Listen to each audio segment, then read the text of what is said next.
La chose qui me fait hyper plaisir, c'est de croiser des inconnus qui portent mes vêtements. Alors là, je suis hyper contente parce qu'ils les ont pas choisis pour me faire plaisir, ils les ont choisis parce qu'ils les aimaient.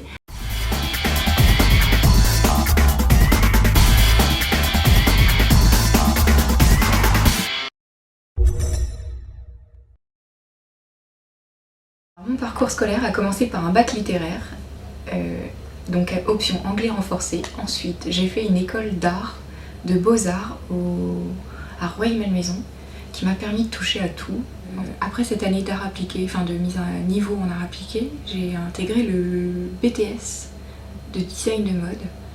Et j'ai encore continué après le BTS et j'ai fait un post-BTS. Et après le post-BTS, j'ai décidé de faire l'IFM, l'Institut français de la mode. Aujourd'hui, je travaille en freelance pour différentes maisons. Dernièrement, j'ai passé 1 an et demi au studio de Vanessa Bruno à dessiner des collections pour ses défilés et ses pré-collections. En parallèle, comme j'étais en freelance à temps partiel, j'ai pu avoir d'autres projets, et notamment Dior pour la ligne enfant, qui m'a appelée pour dessiner cette ligne du 2 au 14 ans. Mais le freelance me permet d'intervenir sur des projets très variés, de rencontrer plein de gens, et de donner le maximum dans la phase créative. Je répartis mon temps de travail en fonction de la demande et j'organise ça souvent une journée chez l'un, une journée chez l'autre.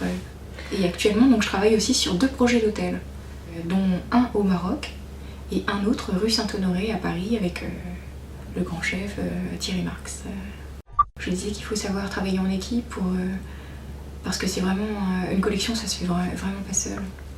Nous, on a un peu le cerveau, on va donner les impulsions, mais finalement pour concrétiser et finaliser l'ensemble des prototypes, des collections qui sont énormes, il y a beaucoup de gens. Souvent, pour faire une collection, il faut trouver un thème qui va servir de fil rouge. Donc ça, c'est l'élaboration du thème, elle prend du temps, elle est très importante. Et puis après, il y a une étape de dessin, où il faut formaliser chaque idée, en faisant les dessins dos, devant, les détails, trouver des nouveaux modes de construction. Et puis ensuite vient l'étape des prototypes, où il faut mettre au point le volume, la carcasse, la toile. Ensuite cette toile, il faut la corriger. Et après, quand on l'a corrigée, on la monte dans le tissu définitif. Et après, il y a les ventes. On présente la collection dans les showrooms. Donc il faut 1 an entre le premier dessin, entre le premier thème et la mise en boutique. Alors il faut être très persévérante, très travailleur, très motivé. Et donc je conseillerais aux jeunes éventuellement d'arriver à développer leurs points forts pour que ça serve de cheval de Troie pour être embauché. C'est ça qui est intéressant, c'est que c'est entre l'art et l'industrie. Pour à terme, j'aimerais bien créer ma marque. Voilà. Mais je constate avec 8 ans d'expérience que c'est très difficile. Donc ce qui est bien, c'est que je ne le ferai pas comme j'aurais essayé de le faire il y a 8 ans.